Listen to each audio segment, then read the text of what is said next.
Extrait de l'acte du député Nord-GBE, PH, l'ambiance a été houleuse hier mercredi 1er décembre 2021 au sein de l'hémicycle ghanéen à Accra où les députés de la majorité NPP, 138 sièges, et ceux de la minorité NDC, 137 sièges, se sont retrouvés après 2 votes controversés sur le budget 2022.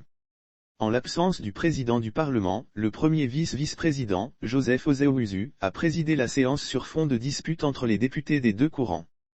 C'était dans cette ambiance électrique que le vice-vice-président du Parlement, qui officia et lieu et place du président, s'est retrouvé dans un cafouillage sans son siège. Le fauteuil du président intérimaire du Parlement qui est issu du groupe majoritaire NPP a été arraché par un député de l'opposition NDC, Ernest-Henri Nord-GBE, sous prétexte qu'il est normal pour quiconque de toucher le siège. Sitôt arraché, le siège a été repris par des agents du service d'ordre du Parlement et remis à sa place. Interrogé par nos confrères de la télévision TV3, le député Nord-GBE a déclaré qu'il n'y a rien de mal dans son acte car il visait plutôt à protéger le siège pour le titulaire en l'occurrence le président du Parlement, Alban Bajbin. Nord-GBE s'est justifié que, lorsque le vice-président déclare qu'il n'est pas le président, il n'a pas selon lui le droit de s'asseoir sur le siège.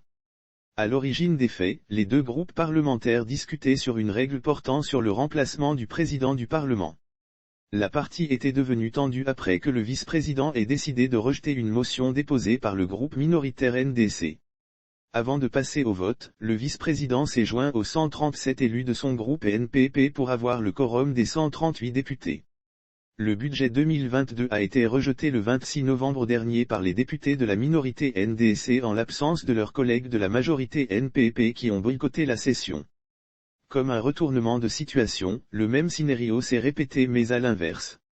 Les députés de la majorité ont à leur tour approuvé seul le même budget le 30 novembre provoquant ainsi la colère de leurs collègues de la minorité qui contestent la légalité de l'unique voix qui leur a donné la majorité.